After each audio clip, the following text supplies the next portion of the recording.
Londres en fait venez nombrer le 21 février 2026 à Dominion Center et venez adorer avec l'adorateur du Seigneur Papa Deningonde et Boya Ibele Bana Londres Boya Bissali à Dominion Center de 9 de Broadway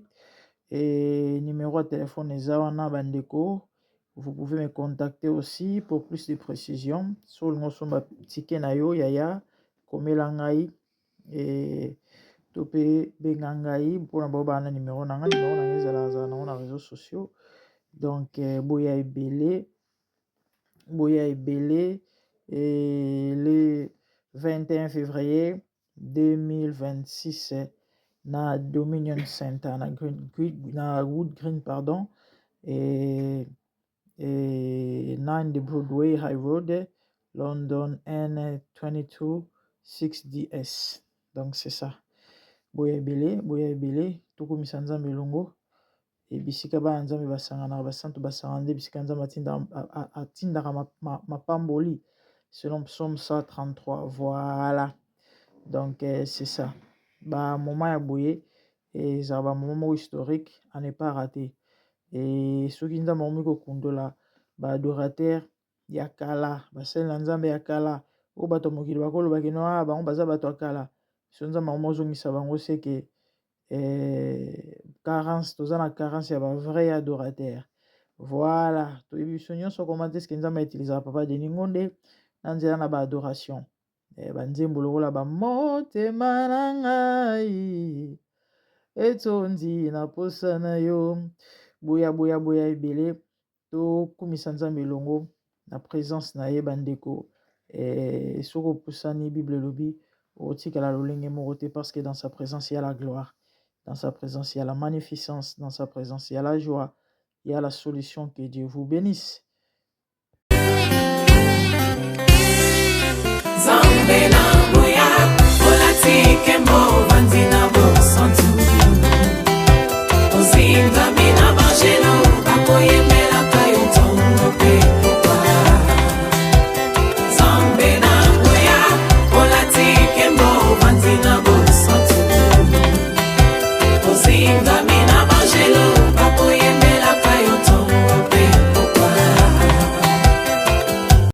MDG TV, une chaîne Wint pour la cause de Christ. Mafuta Yasika, Mafuta Yasika, Mafuta Yasika.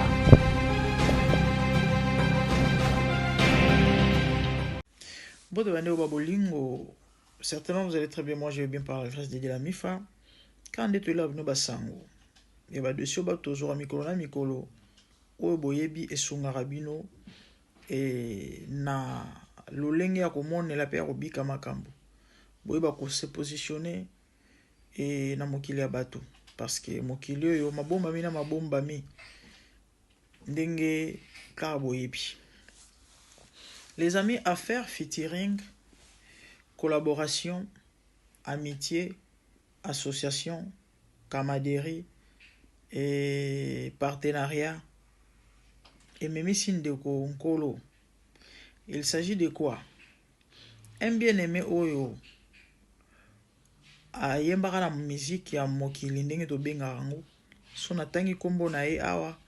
bato oyo balingaka musique wana to bayebi musique wana bayokaka ba musicien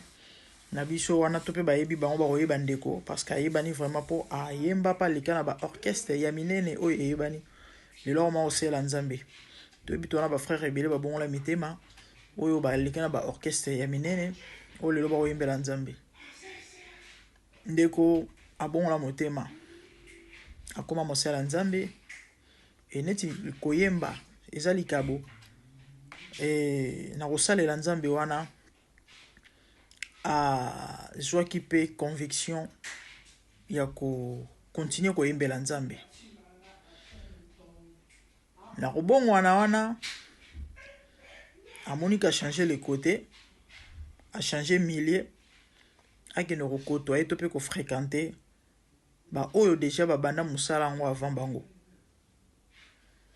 C'est comme ça et ayoki kosala connaissance na moko ya bandeko na biso bayembelaka nzambe oyo toyebi nga na yo so totangi kombo ya mutu nyonso na mona botami sika koyeba kombo ya frère Songolo babandi koyembela nzambe kala mais frère Songolo kaka ndenge ngana yo toyebi ke ebele bazali susu dans les vrais te to pe dans les bons te basi ba koti si fait étranger ba koti ba mbilinga. Alors qu'est-ce qui s'est passé? Bah sali connaissance ba sololi ba omi ko solola. Le frère Aibisi ndeko na biso oyo abongoli motema sika parce que ndeko abongoli motema sika bon to pas bon la motema sika c'est trop dire hein? Ça fait déjà des années. Neta zai na posa pe abimisa nzembo amoni ozala malamu na s'afficher na elongi oyo eyebani oyo bato nyonso balingaka koyoka pe banzembo osala bien basololi nali na pesa naloba makambo basololaki te pour ne pas peut-être co-alerter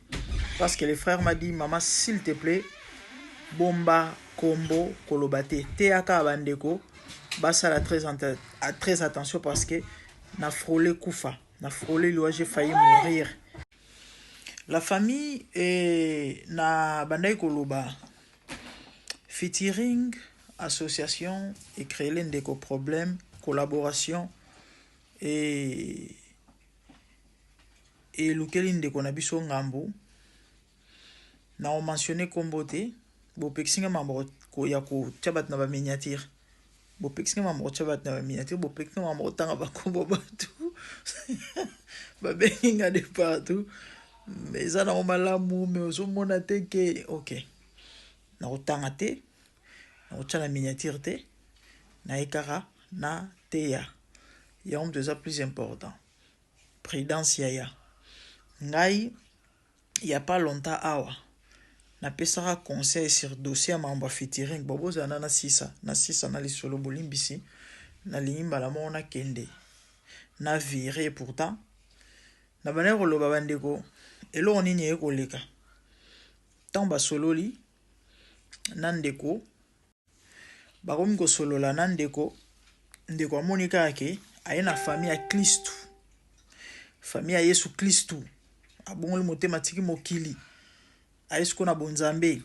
donc oto bana nzambe na bana nzambe ya ebiteke ndeko kuna asi atengama azali na projet ya kosala nzembo na epe single kande na otoloba na bino mais mwana loba na bino mambo frère wana ebisaki eza te sinon te eko susciter moi bino boyebi kaka esali ke basololi pe alors na circonstance moko ba se retrouver ndeko musicien oyo ya kala ya munene ya azala na Kisasa ndeko na biso wana si aya na mboka bapaya mais akendaka pe souvent Congo esali ke à des reprises ba se retrouver na concert ya gospel ya bato nzambe tata na biso na pa azalaki basololi ndeko ayepe kotya voix na kotya voix na suka ndenge ezalaka ka l'ouvrier mérite son salaire. Ah frère vraiment nzamba pambolo nzamba mona yo mbote ya likasa ndenge ezalaka kaka esunga yo pe ateze ebele te ekoyede kaka. Ah frère palobi merci la famille le fait kaka ya kozwa mbongo wana ya kotya na poche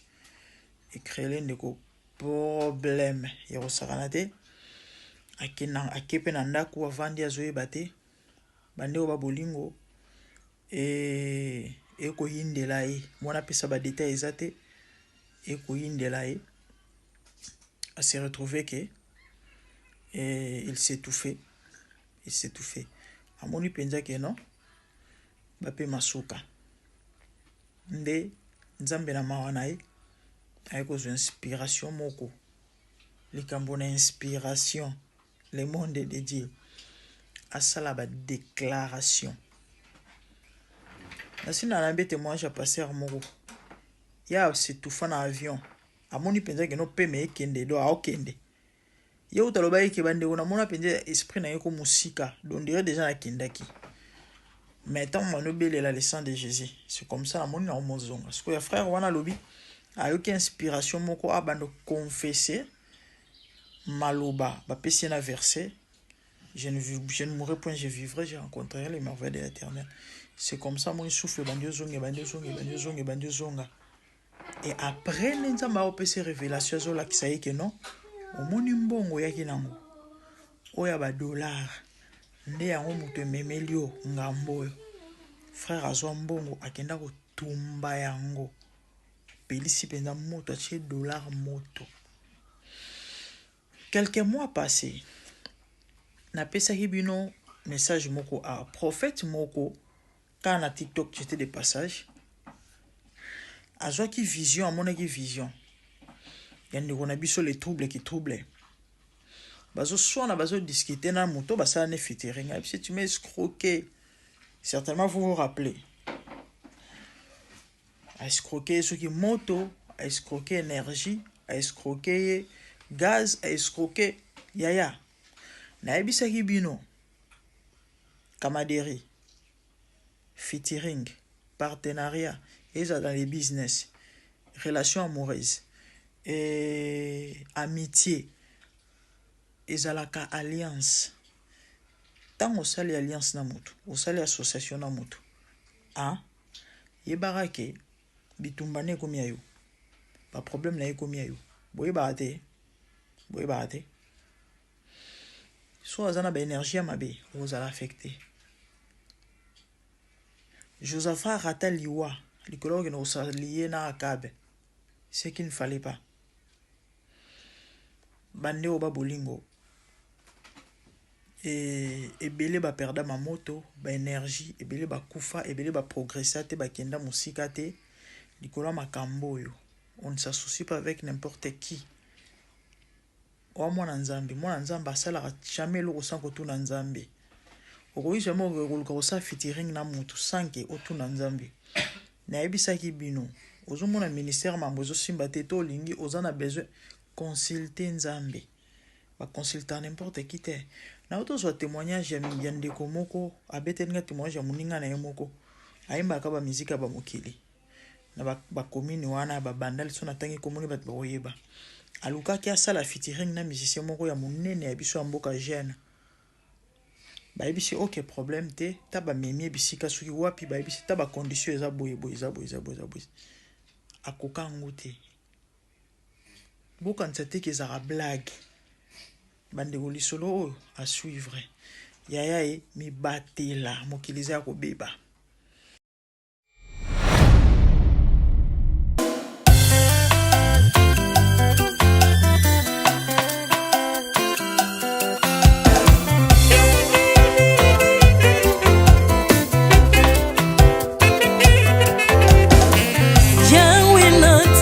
mokili oyo namoni te natangi na histoire ya monde namoni te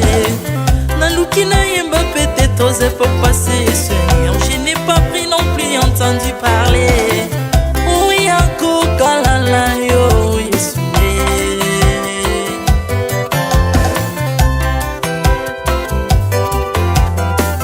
même na domaine ya sorcellerie nationale atana oyo ya international papa na yo kisangwa banzamba mokili yo mokota kufa se kwa lokola yo Yesu nanya voyage lokola yo nanya mwakoka nino ya wanzambe uni masomo ya ekusu konanga okufose kwa poyo zali nzambe Yesu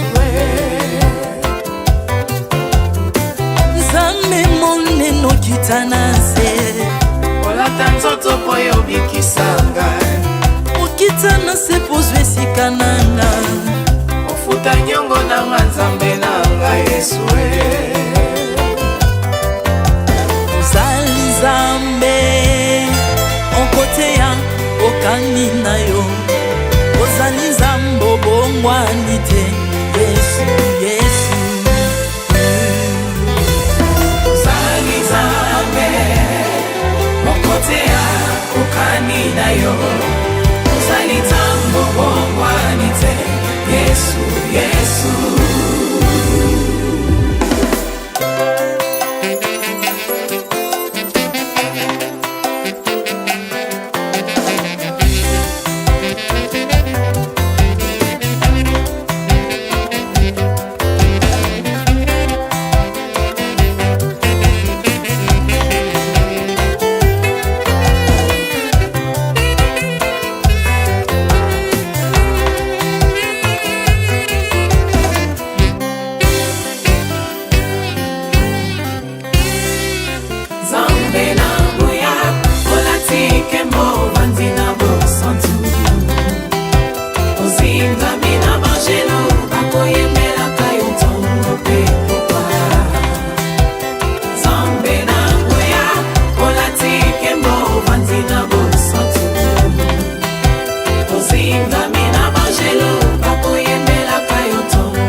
santu ozali nzambe na bomoi papa ozali nzambe na bomoi yawe ozali kondi oyo esimba bomoi nanga ozali nzambe oyo abikisa maladi nakokende wapi nzambe soki na yo te likolo evangelo na yo yawe mabele nyotelo na yo ozali nzambe ozali nzambe ozali nzambe mokote lokola yo nzambe na ngoya olatike mo vandi na bosantu ozingami na bangelo bakoyemelaka yo ntongo mpe popa Ardemment tu m'as rendu intouchable, ardemment tu m'as rendu invincible. Aliwana yo tukomine la santu, lisekwa na yo tukomine balongi.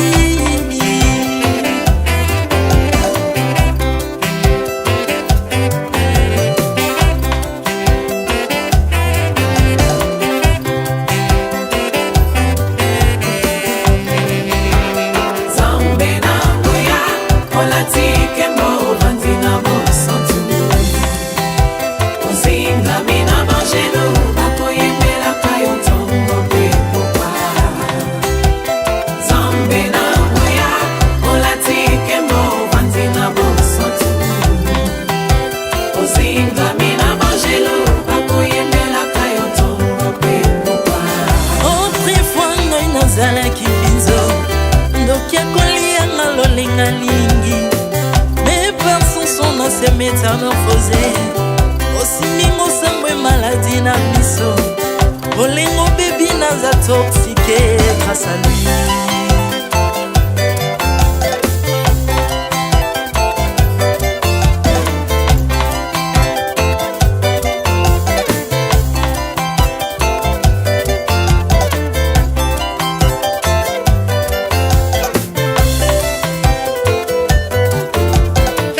Bien-aimé, alléluia. ezali na tata moko azalaki nzambe ntango akufi badeptine balobi keno akosekwa mpo nzambe bakristo mpo asekwa alors mpo bafasilite lisekwa na ye bakunda ye motu libanda mpo ntango akolamuka abimaki lingala moko me komi nzambe na biso alinga kokambola gloire na moto te lobi nango na ntongo baya kokuta bangulu basepelisa motu ya nzambe na bango yango bien aimé bato wana bakoma oyo biso toliaka ngulu te mpo milimo mabe ekotaka na ngulu me so bino boliaka ngulu te mpo milimo mabe ekota na ngulu bomelaka mai te mpo milimo mabe ekotaka na mai yango tokumisa nzambe po akufa asekwa avandi na loboko ya tata mpona kolinga sele mpo na nga na yo jésus